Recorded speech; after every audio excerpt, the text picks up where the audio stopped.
London. I'm really happy to see you all. At QVC team, we are providing services to dairy plants, sugar industry, distilleries, and many more private industries. Here we have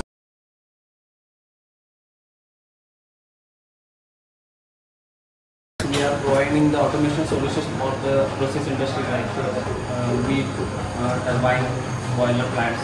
All the automation solution we are providing from itself. We have number of the automation product like PLCs, we have the SCADA, we have HMIs. All other control panel we have built in our workspace. we are authorized channel partners of Supron PLC and DCS, and along with this, Mitsubishi, we are also channel partner of Mitsubishi. We have completed more than 300 projects, and we have 2+ office manufacturing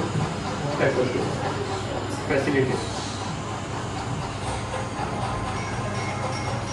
We almost do what we do, that's with the key automation project, process control and instrumentation as there.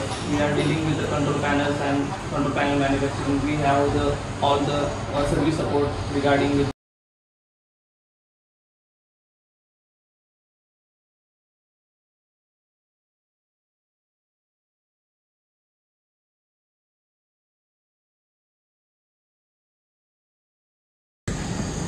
Temperature gauge आपण किंवा 300 रेंजचा आहे. काय रेंजचं आपल्याला temperature पाहिजे त्याप्रमाणे आपण याला यूज करू शकतो टेम्परेचर गेज.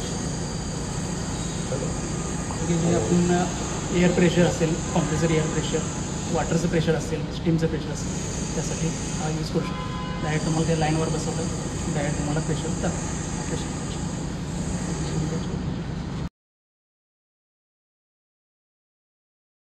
किंवा जे फील्ड इन्स्ट्रुमेंट आहेत म्हणजे VFDचं आहेत किंवा मग एखादी मोटर जर आपल्याला रन करायची असेल तर त्याला RPM आपण काहीतरी प्रोव्हाइड करतो की मला आता 500 RPMनं मोटर फिरवायची आहे. तर त्याला कमांड देणं असेल किंवा त्याचे जे RPMचे फीडबॅक आहेत किंवा लोडचे फीडबॅक आहेत, करंटचे फीडबॅक आहेत, तर ते आपल्याला कशात थ्रू येतं. तर याच्या बॅक साईडला मार्शलिंग आहे. मार्शलिंग म्हणजे TBs असतात, म्हणजे टर्मिनल बोर्ड्स असतात, ज्यामध्ये फील्ड इन्स्ट्रुमेंटच्या जे केबल असतात ते कनेक्टेड असतात. तुम्ही बॅक साईडला बघू शकता. त्यानंतर त्या केबल आपल्या डायरेक्ट हा PLC आहे, हा रॅक आहे, हनीवेलचा रॅक आहे, 20 स्लॉटचा रॅक आहे. यामध्ये 20 कार्ड बसू शकतात. ठीक आहे. मग कार्ड्समध्ये ॲनालॉग इनपुट्स असतात, ॲनालॉग आउटपुट्स असतात, डिजिटल इनपुट आणि डिजिटल आउटपुट असतात. ॲनालॉग इनपुटमध्ये कुठले असतात सिग्नल, तर जे काही फील्डवरचे RPM असतील, करंट असेल किंवा जे 420 मिलिअममध्ये जे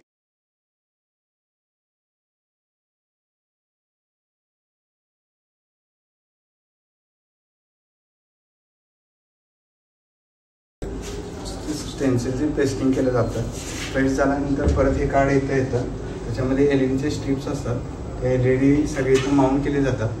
त्यानंतर फायनल कार्ड हे सगळं भरून झाल्यानंतर हीट झाल्यानंतर असं होतं. बाकीचे कंपोनंट आहेत ना ते सगळे भरले जातात या मशीनवर.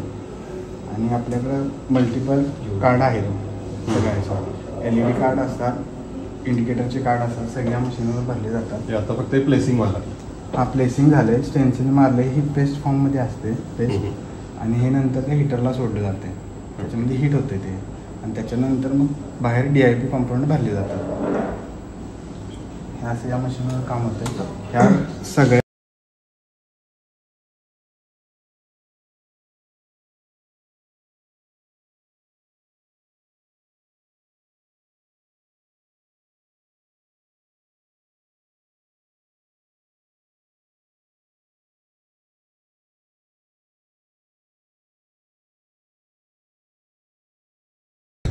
एवढ्या टेम्परेचरला कार्ड हीट झाल्यानंतर हा कन्व्हेयर बेल्ट आहे, हा असा फिरत असतो. याच्यातून कार्ड जातं, इकडून इनपुट आणि इकडून आउटपुट. आणि इथं असं टेम्परेचर वाढत असताना कळते बघा.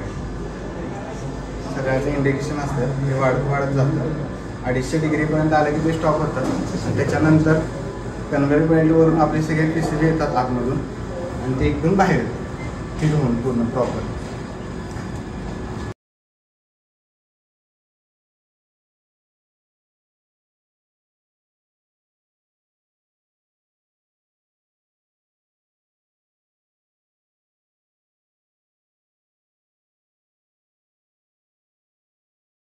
जे काही इनपुट असेल ते तुम्हाला मोठं करून दाखवणार जम्बो डिस्प्ले.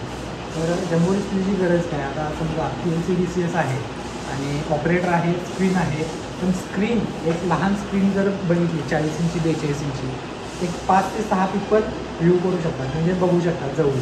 पण कारखान्यामध्ये एखाद्या शुगर इंडस्ट्रीमध्ये नंबर ऑफ पर्सन असतात जे एकाच रिडिंगवर प्रत्येकाचं काम डिपेंडंट असतं. आता हा इंडिव्हिज्युअल वॉटर फ्लो आहे, अगदी ज्यूस फ्लो आहे. म्हणजे ज्यूस फ्लो म्हणजे काय, जे काय आपला ऊस असतो, ऊस मिलमध्ये एक्सट्रॅक्ट होतो आणि तो एका टँकमध्ये साठवला जातो.